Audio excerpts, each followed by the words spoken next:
The following is me, Sarah Neela Elkins, reading Book of CoL, the Ember Child, chapters 17 and 18, live on Friday, May 17th, 2024. Okay, thank you so much. Today I'm reading Book of CoL, the Ember Child, chapters 17 and 18. And as usual, I will chop this up and post a short version on YouTube after I'm done broadcasting. The Ember Child, Chapter 17. The children of our Lord are pleased to announce the return of the one and only Savior class. Patrick Williams has been meditating and training under the tutelage of our resident seraphim, Pastor Ezekiel. We welcome one and all to our church this evening at 6 p.m. to listen to the Holy Word as spoken by our Savior.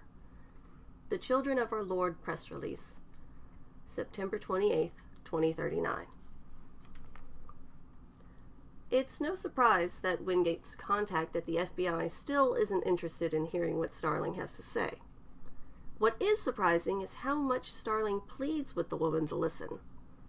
He's emphatic and minces no words about how the local cops are going to be worthless. After all, they're providing additional security for the CoL church. Windgate, the woman says on the other end of the phone, you already called in the favor I owed you. Yeah, look, I know that shit. God, do I know that, Anna. This isn't just some Starling trying to get in your pants thing here, he says. This is serious shit. The kid they're saying is a SR has been kidnapped. The one in the video they dropped was a middle-aged man pretending to be him. And this middle-aged man is going to be at the church disguised as the kid? Anna asks. He's dead, we both say at the same time. Starling looks over at me with a bit of a glare. His phone isn't on speaker. I didn't even have to alter my hearing to catch the other side of the conversation. The volume is just set kind of loud. Who's that? Anna asks. Someone's with you? Starling rolls his eyes and curses silently. That's the consultant we partnered with on this case. Let me talk to him, she orders. I shrug when Starling glares at me again. I take the phone when he hands it over to me. Who is this? Anna asks. Page Simmons, I say. Believe it or not, I don't always sound like this. I'm a licensed detective and a CoL. Jesus, Windgate is working with an actual CoL on this? There's marked disbelief in her voice. You're serious? Yes. Prove it, Anna orders. I look over at Starling. She wants me to prove I'm a CoL. Would you be okay if I did that? I'm already here, go nuts, he replies while waving his hands in the air. Okay, I say. I tap the phone screen and switch to a video call, then turn my back to Starling. He doesn't seem as bothered by CoLs as Eugene, but I remember Lucas saying Starling has hang-ups regarding us. Anna's face pops up to fill the image. She's gorgeous, large, and powerful looking, but not in a CoL way. She probably works out. A lot. I bet she could bench press Starling. Based on their previous conversation, he might enjoy that. You're some kid? I shake my head, then glance at Windgate. He's now staring down at the carpet, but gives me a thumbs up while grinning. I turn my back to the phone and shift to basic quick enough that my clothing snaps a bit as it adjusts to the change in my body's size. I could have just shifted my head, but didn't want her to think that I had installed an app on Windgate's phone or something. The fact that I just shrank several inches in height should have been evident in the video as well. Holy shit, Anna breathes. He really buddied up with a CoL. Yeah, I say. Please, this is serious. You know he wouldn't be working with me if he had absolutely any other choice. Believe me, I know that, Anna replies. I shift back into my previous form. Shit, you did it again? Well, yeah, I say. We are getting ready to leave and all. Page is Class S, Starling finally says. There's silence on the line as Anna stares at me in disbelief. I hear Starling get up and lean around my shoulder. Here's the illustration.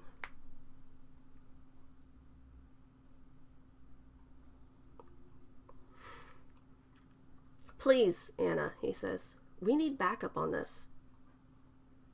You need backup, but your partner's an S? Anna asks, still evidently processing everything. And you're wearing a disguise yourself? How bad do you think this could go? Bad, Starling and I both say at the same time. I'll see what I can do, Anna says. Thank you, Anna, he says before grabbing the phone from my hand and hanging up. He looks at me and adds, Pro tip, never date someone from work. Noted, I reply. Also, never date your host's ex without telling him. Oh, now it's your turn to call in backup.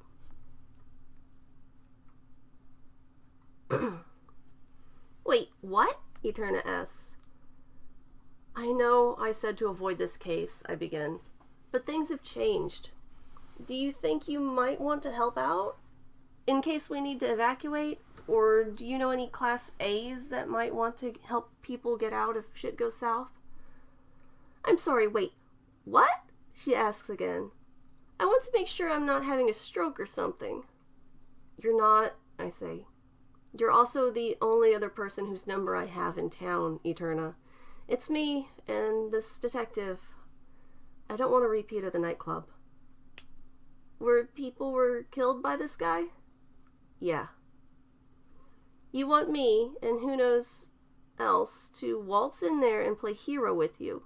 She asks skeptically. I understand if you don't want to take the risk, I say. No, shit. That's okay, I reply. No, I mean, shit, of course I'll help. Hell, Thunderskull won't shut up about you, by the way, Eterna explains. Pretty sure he'd do anything you asked him to. He's injured. He can shift it off for a while if needed, she says. I'll ask around for the upper classes here at Little Asgard, okay? I am also going to give them your phone number so you can coordinate in a group chat, okay? Thunderskulls isn't the only one who's been asking me about you, by the way. It's, 10 in the morning right now? Yeah, I say. From what the news is saying, there's already people showing up at the church. We were going to head on over. If anyone goes, they need to look as basic as possible. Doesn't have to be their actual basic form, of course. I know it's a cool church, but most of the congregation keeps basic from what I can tell from old services online. Got it, Eterna says. I'll see who I can round up. Thank you, Eterna.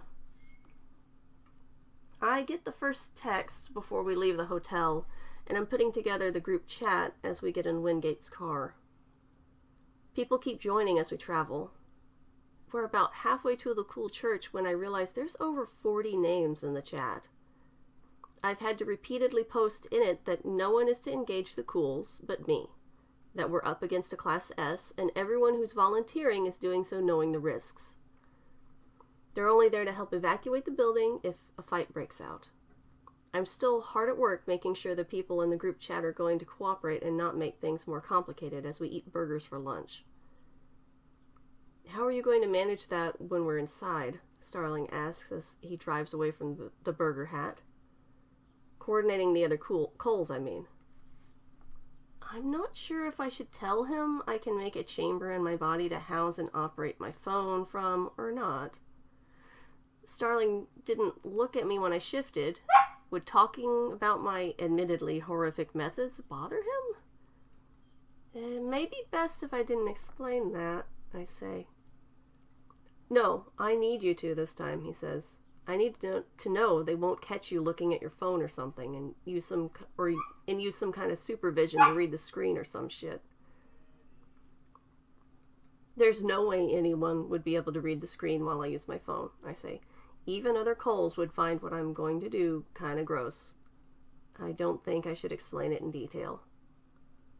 Explain it, Starling says as he takes us on the expressway. It's not like you're going to eat your phone, right? I don't reply immediately. Technically, I'm not going to swallow it, but it will be inside my body in a cavity where my organs once were, so maybe that would constitute eating it. Jesus Christ, he says. You're going to eat your phone, aren't you? Does it count if there's no longer a stomach where the phone will be? I ask weakly. He shuts his eyes for a brief moment before looking at the traffic and changing lanes.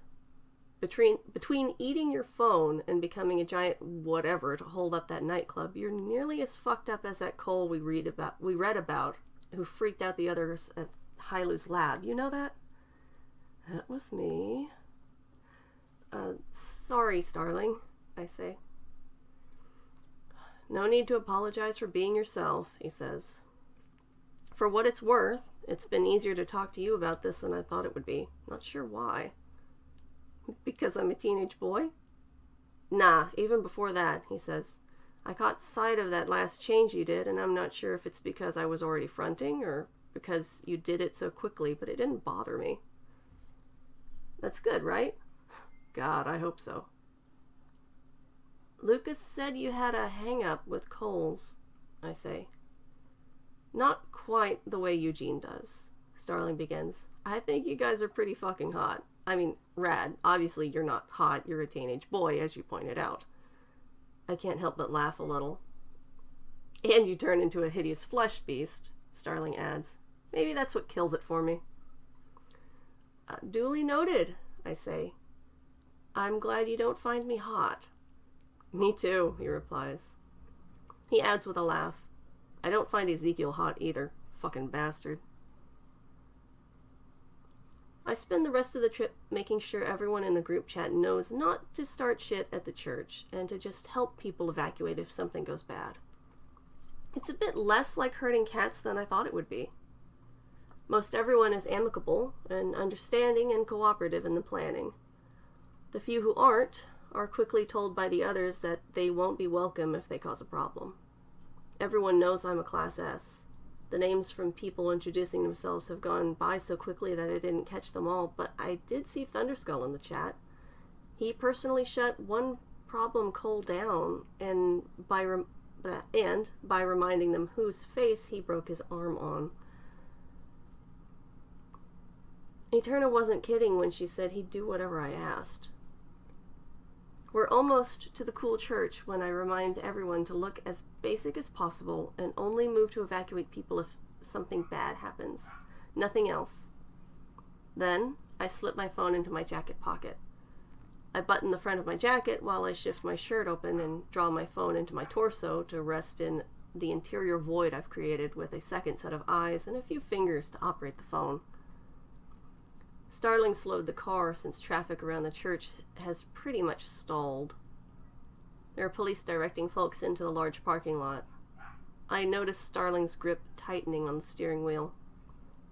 Hey, you doing okay? I can drive if you need, I say. I'm fine, he says through gritted teeth before flipping on the car blinker and turns away from the church. We're gonna walk up. No complaints from me, I say. We're able to find a parking space in a lot a few blocks away near a city park. I keep an eye on my phone and my gut void. Coles are on their way as well. A few say they're already in the area and traffic is a nightmare. I direct them to the city park and tell them to walk. I haven't told anyone in the group chat what I look like right now. And I plan to keep it that way. I can't risk a bunch of people staring at me. A van pulls into the park area as Starling and I are leaving. The driver and passengers are conspicuously looking for something or someone. I pretend like I didn't see them as a text pops up thanking me for telling them where to park. What should I call you? I ask Starling. Huh? He stops walking and turns around. Starling? No, I mean, should I call you my dad, or... Oh, shit, yeah, just Pops or something, he replies, shaking his head. What name did you give? I didn't, I say. Dude didn't ask. Was too busy trying to convince me he was a god. You look like a Steven, he says with a grin. Thanks, Pops, I reply with a laugh. The people from the van walk around us on the sidewalk. I spot one of them on their phone just as another message hits the group chat saying they're on their way to the church with friends. I wonder if all 6 people in the group are Class A's or if they're just tagging along with the person in the chat. If we can really get 40 Class A's in the church or surrounding area, maybe we do have a chance of getting people to safety if something bad happens.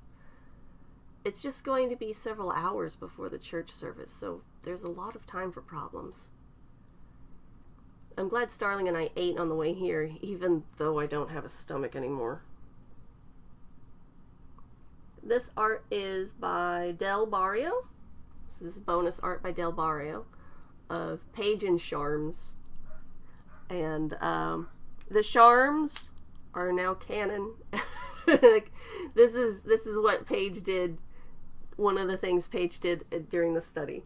Like, Del drew this for me as a commission, and I was like, okay, that's going in the book. That's gonna be one of the things that unsettled people in the lab.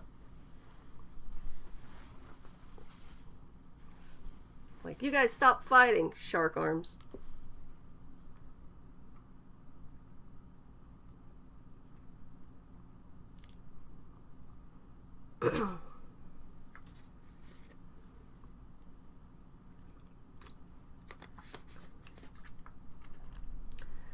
Book of CoL, The Ember Child, Chapter 18, Part 1. Shapeshifting is an integral part of being a child of Loki, and as of yet, it has only briefly been touched upon in this book. The reasons for this are many. One must know more of the general state of things before they can be properly introduced to the known mechanics of a CoL's shapeshifting abilities. Class D and C level CoLs generally take longer to complete a change and require more intense focus to initiate a shift at all. While Class B and A levels still require focus, they tend to take less time to alter their appearance. Class S levels almost require a high-speed camera to catch their work in action and describe simply being different the moment they desire to be so. One thing that links all CoLs regarding their shapeshifting abilities is none of them need an in-depth working knowledge of what they are changing about themselves. They do not need to understand the biological differences between a human eye and a cat's eye to change their vision, nor do they need to know the chemical structure of a polymer to alter their flesh. They simply do it. Excerpt from The Book of CoL, 2nd edition, Chapter 6, Shapeshifting, by Dr. Rose Hailu. I keep an eye on Starling as we draw closer to the church. More people are walking up now than when we drove by. The police continue to do their best to direct traffic. In front of the church, there are even more cops near the doors as the crowd continues to grow. It doesn't look like they're letting anyone inside at all.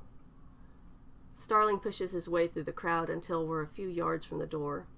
It becomes obvious they are not allowing anyone in. I guess we'll just have to chill out here, Starling says. He has his hands in his pockets and jacket unbuttoned. He's wearing a slate gray 3-piece suit that looks better than the clothing I saw him in yesterday. At least it's not as wrinkled. I'm glad he left the long coat in the car. He looks more like an overdressed churchgoer now and less like a 1950s detective. "Let us in!" someone shouts behind us. "No one's getting in yet," one of the cops near the door barks back more aggressively than I think is really necessary. "We've got orders not to let the Holy Child be seen by anyone until the time is right."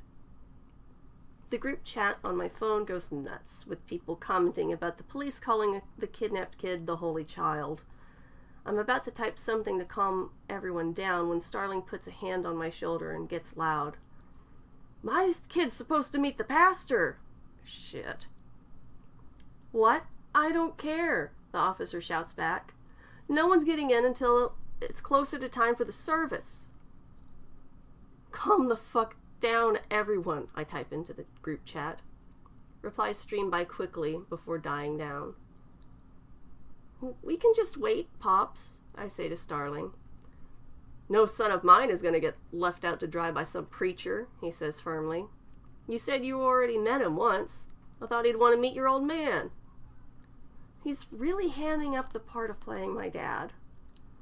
I wait texting Starling to ask him to tone it down, but he probably wouldn't get his phone out if I did. Everyone outside the church becomes more loud. I'm starting to consider cutting and running just as the doors open and a ridiculously tall, glowing, angelic figure with a halo above his head exits. The cops, a few of whom bow slightly, get out of his way as Ezekiel approaches us. He spots me in the crowd. "Ah, yes, the young man who was newly blessed," he says. "I heard the commotion. It would be unchristian of us to leave masses such as these in the parking lot. Do come inside. Everyone is welcome in the house of our Lord." No one moves at first. They're frozen like rabbits who've seen a predator. After a moment, a couple people move towards the door, followed by a few more. The group chat on my phone is celebrating people being let inside. I remind them to try to find seats near exits and at the ends of rows so they can help get people out if needed. Starling and I are about to go inside with the crowd when Ezekiel stops us. He's looming, intentionally, and his halo continues to glow bright enough to hurt one's eyes even in the daylight. "My dear boy, who is this with you?" he asks. This is my dad," I say. "Pops, this is, Pastor Ezekiel. I came to see him after my birthday." "You mentioned it," Starling says before putting his hand out for Ezekiel to shake. "Morgan Sheehan." Ezekiel glances down at Starling's hand as if it's a dead fish before reluctantly taking it into his presently oversized fist and shaking it. Starling keeps eye contact with him the entire time. The halo above Ezekiel's head has got to be bothering his eyes. I hope staring at him isn't doing any damage to Starling's vision. It's not like he can heal it the way I can. "It's nice to meet you, Mr. Sheehan," Ezekiel says before releasing his grip. "Your son was very brave to come to us. So many young people today fall for the lies of the pagan devils who believe in a false god. It takes a certain amount of strength to deny Satan like that. You should be very proud of him." "Damn straight I am," Starling replies. There's a bit of an awkward silence as people shuffle behind Ezekiel into the church. It's not hard for me to stand there like a shell-shocked teen who's at a loss for words. I wonder if Ezekiel is trying to test whether I'm a Lokian CoL. Does he think I'd get mad at him? I mean, he's saying pretty repugnant stuff, but I'm here for something bigger than me, figuratively. We have to save a child he's kidnapped. There's nothing I won't do to make that happen, even if it means smiling and nodding while he calls myself and friends devils. I'm sure Loki would understand, if they exist, that is. "Please," Ezekiel finally says to break the tension. "Come inside, find a seat. We will have refreshments on hand, and God willing, they will be enough for everyone." "Well, Jesus was able to feed the multitude with only a few loaves and a couple fish, so stranger things have happened," Starling quips. "I hope you have something better than stale bread and kippers." I catch a hint of surprise from Ezekiel before he replies, "We certainly do." I never asked Starling what his religion is, I think to myself. My question is partially answered when Starling crosses himself before we head inside. Behind us, Ezekiel switches gears to welcome other people who've arrived at the CoL church. I note that he's never once asked me my name. The group chat on my phone is still ticking away with people announcing that they've arrived and others saying they found seats. We get into the main auditorium area when Starling puts a hand on my shoulder. "Where would you like to sit, Junior?" I glance around the building. Most of the people who've come inside are standing and chatting with others. They occasionally move out of the way for people who are looking for a good seat. There's some ribbon taped on the pews in the front block to block them off, so I point to the first free row behind them. How about there, Pops?" "Aces," he says.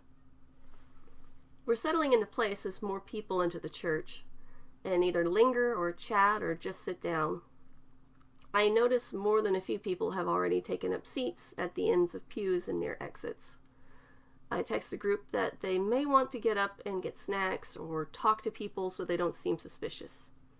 I'm surprised when I get a separate text message on my phone. My surprise doubles when I see it's from Starling.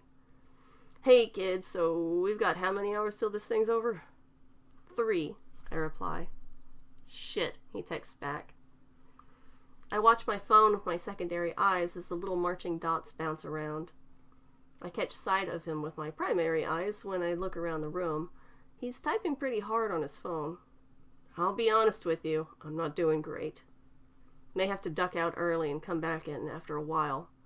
I can't stand sitting here and doing nothing when the kid's in danger with so many cops around, with their thumbs up their asses. "I understand if you need to go," I type back. "It's also fucking with my head that you're texting me without using your hands, but probably way less than it would have fucked up Eugene," he replies. "I'm gonna go out for a smoke break. Save this seat." Windgate does not smell like he smokes, and his teeth don't show any signs of it either. The only noticeable scent I get off of him is the slight citrus odor from his pomade. "I understand," I text back. Starling pats my shoulder quickly before getting up and leaving. I stay in my seat and switch back to the group chat. People are asking what to do, where I am. I don't want to wander around and talk to people I know and break my cover, but then again, me sitting in a pew by myself doing absolutely nothing looks pretty suspect. I get up and look for something to eat or drink. Ezekiel mentioned there would be food, and after all, I am a growing boy, so I should ask about it. I don't presently have a stomach, but that doesn't mean I can't make one or something else to digest whatever I eat. The first people I ask are a few of the folks who look like they're used to being in this church.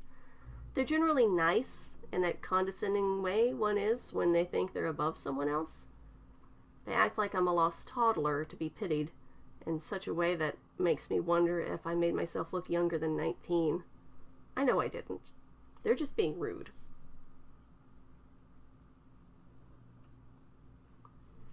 The group chat continues to move as more people arrive at the church. I get a separate text from Eterna saying she's arrived just as I see her enter the room. She's looking at her phone when I text back that I see her. She notices me, then goes the opposite direction. I switch back to the group chat on my phone in my gut and continue to keep an eye on it while attempting to mingle with all the adults in the church. There aren't many kids here at all. I'm pretty sure the group I'm walking up to is nothing but CoLs, since they've been talking amongst themselves, and more than a few of them have their phones out. It would be weird if I ignored certain groups. I'm supposed to be new here too, and a teen. How could I possibly know who's a regular and who isn't? "The pastor said something about food. Have you heard anything?" I ask a middle-aged person with a mustache. Food?" They've got their phone out, so I post in the chat, "Don't act so confused. Just say you don't know if you don't know." The phone buzzes, and Mustache glances at it before looking back at me and blushes a bit. They awkwardly run a hand through their hair. "Well, I haven't heard about any food yet, kid," they say. "Oh, okay then," I say. "Thanks anyway," before turning around and wandering off. The group chat goes nuts. The people I just spoke to start posting a description of what I look like and telling the others to back me up if I need it. I'm about to text back that they should absolutely stick to the plan when several shifted cools enter. I recognize them from the protest by Little Asgard Heights the other day. The one with the turkey wings on their back and halo disc growing from the back of their head is hard to forget. Their halo isn't as bright as Ezekiel's was. Turkey Wing spots me and approaches with a sick smile. "Ah, yes, you're the young man Pastor Ezekiel mentioned," they say. "Would you please come with me?" Where to?" I ask. "His office," they say. People in the chat start asking if they should step in to defend me. I think my appearing like a teen has made them forget I'm in charge here. I'm pretty sure many of the CoLs on site aren't from Little Asgard Heights, so they may not know I'm a Class S. I reply in all caps, "No, absolutely not. Stick to the plan. Get people out of here if there's an emergency. I am a Class S and I can handle turkey wings. Here is the illustration for this chapter.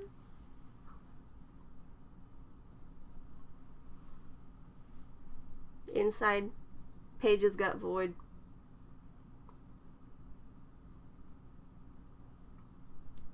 Okay, I say. I catch a few errant giggles behind me as I leave the room with turkey wings. I really hope I don't regret letting other CoLs come to help out with this. If anyone gets hurt, I won't forgive myself. We stop at Ezekiel's door. Turkey Wings knocks before saying, "I brought the young man you asked for, Pastor Ezekiel." "Do come in," he replies loudly. We enter, and Turkey Wings takes up a place by the door after closing it. They gesture for me to take a seat in front of Ezekiel's desk.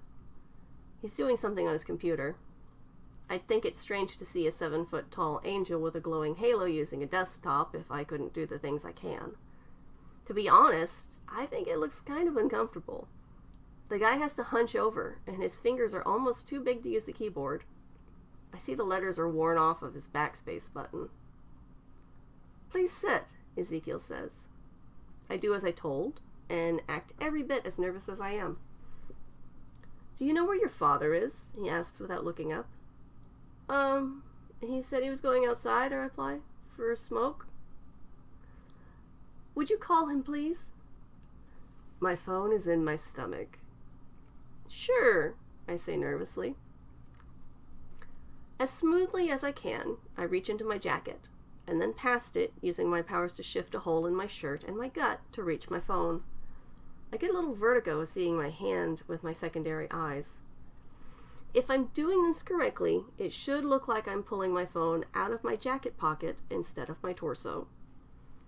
I get it free and make sure to mimic the movement of having removed it from my pocket instead of my body. I tap the power button on the side so Ezekiel can't see the very busy chat screen that continues to putter along as people arrive at the church and find seats. I've already shifted shut the holes I formed, but have kept the secondary eyes, partial hands, and void the phone was resting in place. I intend to put it back there, especially if this little meeting in Ezekiel's office goes south. I move my wallet from my pants pocket to the space to keep it safe. I'll save you the details of the path I move it through. It hasn't taken me long to get my phone, and from what I can tell, Ezekiel isn't suspicious as I tap my screen and call Windgate. The phone rings once, twice, and then I hear a distinct buzzing noise coming from the desk near Ezekiel's keyboard. He looks down at the sound and raises an eyebrow before picking up the still ringing phone. "Son," he reads from the caller ID before answering it. "Hello?" I stutter. "Why do you have my pop's phone?" His smile grows wider than is natural before he tilts his head and hangs up the call. "This was found in the men's room," he says. "I merely wanted to make sure it belonged to your father and not one of the other congregants or guests." I'm still holding my phone up to my ear when Ezekiel reaches over his desk to hand me Windgate's cell. I take it with my right hand and end the call with my left. "Thanks, I guess," I say. "No thanks are necessary," he replies, his voice dripping with a sick sweetness that feels wholly disingenuous. "I hope to see you and your father at the service in the next hour. You are going to stay, correct?" "If I can find where my dad went, yeah. Wait, an hour?" I ask. "I thought it was in a few hours." "Since we've had such a high turnout, I've decided to hold services early. Today is a celebration, after all. We will be starting quite soon," Ezekiel says. I can't tell if he's trying to spook me or not. The guy makes my skin crawl. Thankfully, I have enough control that it isn't physically doing that, but still, ugh. "That makes sense," I say. "Please, don't be a stranger," he says. "Now, if you will excuse us, we have to prepare for the service beginning early. Uriel, if you would escort young Morgan back to his seat." I don't correct him to say my name is Stephen. Starling called me Junior earlier, so it makes sense that my name would also be Morgan. Evidently, Ezekiel was listening as we were looking for seats. I get up. I'd like to look for my dad if he's not already back where we were sitting, I say. I mean, he dropped his phone and that's not like him. Of course, Ezekiel says. Do whatever you'd like. You're a guest here. This is your home as much as it is ours. Thanks. I put my phone in my jacket pocket and keep Windgate's in my hand as I am escorted out of the office and back to the main area of the church. There are more people lingering around and far fewer seats. Turkey Wings, Uriel, goes back to doing whatever they're supposed to be doing and leaves the room. I look around through the crowd and my eyes fall on the pew Starling and I had picked out earlier. He spots me before standing and waving. I hurry to him to return his phone. You dropped this in the bathroom, I say. Bullshit. So that's where it went. He takes his phone and immediately texts me. I feel my phone buzz in my pocket, and he notices the sound despite the increasing noise of people chatting it up. He stares at me a moment. Let's take a seat. Sure thing, I say before sitting down next to him. I push my jacket towards my side with my elbow, shift a space through my pocket, my shirt, and my flesh to slide my phone back into my gut space. My wallet and keys are strapped to the wall inside with tendons to keep them from rattling around. I settle my cell in place and unlock it to see his message. Phone was stolen, he says. Been trying to find the shit who took it. This is Starling, by the way.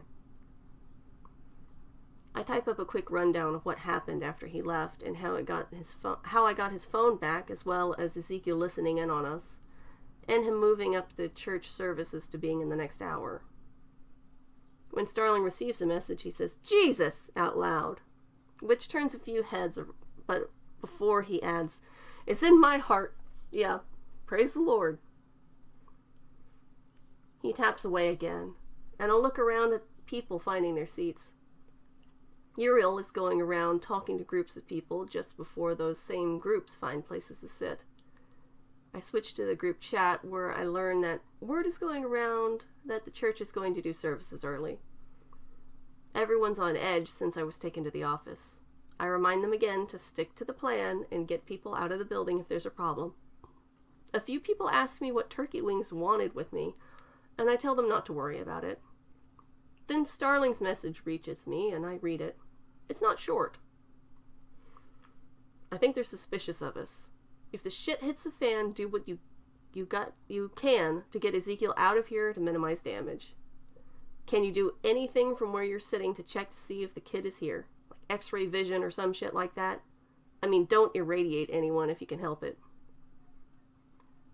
I text back that I'll see what I can do, and he replies with the thumbs up emoji. There's a lot of noise in the building, so I'm not sure how well modifying my hearing would work.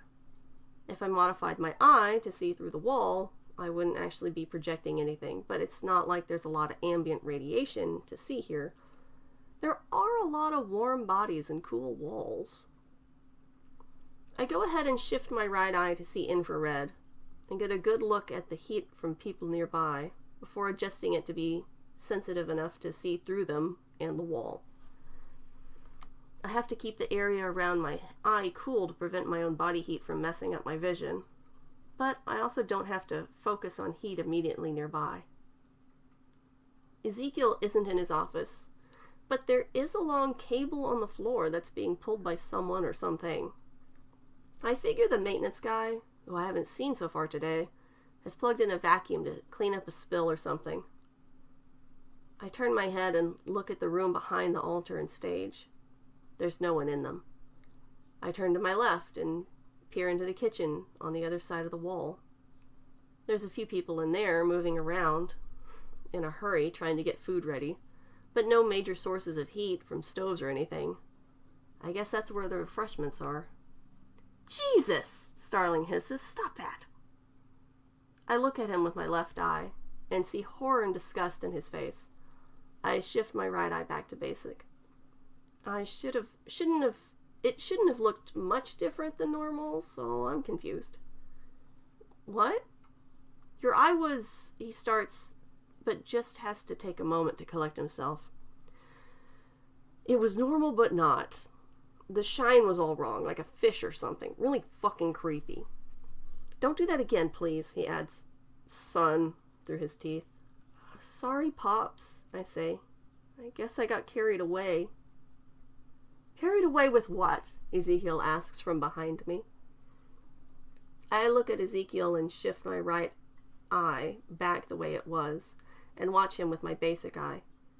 He tilts his head and grins.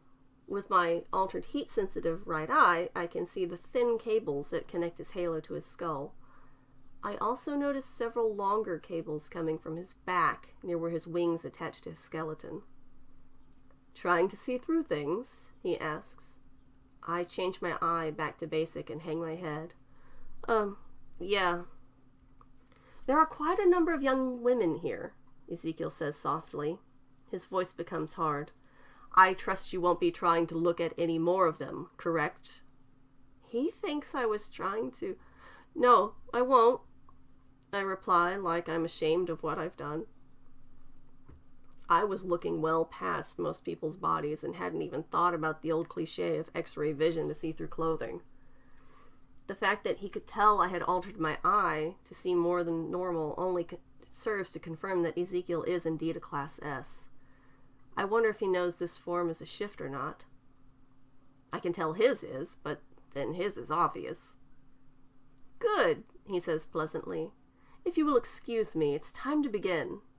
The group chat on my phone goes nuts when he departs for the podium on the altar. People are asking what he wanted. I tell them to stay ready to evacuate people if necessary. Starling puts his arm up on the back of the pew behind me and pats me on the shoulder once. I text him that I didn't find any signs of the missing kid, but he doesn't get his phone out to check.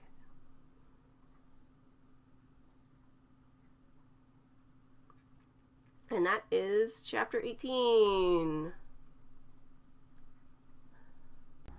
If you have enjoyed listening to me read Book of CoL, the Ember Child, please like and subscribe.